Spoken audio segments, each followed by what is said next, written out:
તો અંકલ આજે શું બનાવો છો? સાહેબ આપણો આ રાજભોગ સ્પેશિયલ છે. રાજભોગ ડ્રાયફ્રૂટ માવા મલાઈ આરો બરફમાંથી બનાવવામાં આવે છે. નેચરલ ક્વોલિટી આવશે. આપણે કેટલા ટાઈમથી ગોલા બનાવીએ છીએ? 7 વર્ષ થઈ ગયા સાહેબ. આ આપણી રાજભોગ ફ્લેવર છે. આ આપણે જાતે બનાવીએ છીએ. કસ્ટમર ખાઈને રિપીટ આવશે અને ગળામાં કોઈ પણ જાતની તકલીફ થાય તો આપણે ફૂલ ગેરંટી સાથે આપણે કઈ તકલીફ નહીં થશે આમાં. હા, આ માવા રબડી છે.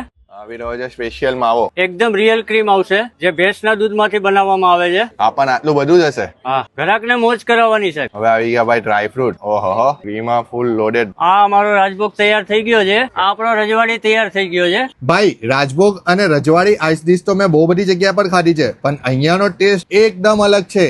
એકવાર જરૂરથી ટ્રાય કરજો. તમે વારે વારે ખાવા આવશો એ પાક્કું છે. ભાઈ આખું સુરત ફરી લો. આઈસ ડીશ ની અંદર આટલી બધી રબડી અને આટલું બધું ક્રીમ તમને બીજા કશે નથી મળવાનું. અને સાથે અહીંયાના સ્ટીક ગોલા તો મસ્ટ ટ્રાય કરજો. તમારી બચપનની યાદો તાજા કરી દેશે. તો આ રીલ તમારા ફ્રેન્ડ્સ અને ફેમિલીને શેર કરી દો. અને સુરતના વેસુ વીઆઈપી રોડ પર ટાઈમ્સ કોર્નરની સામે એસએમસી ગાર્ડનની બાજુમાં હેપી ફૂડ ઝોનમાં આવેલા જે ડ્રાયફ્રૂટ ડીશ ગોલામાં પહોંચી જ જજો.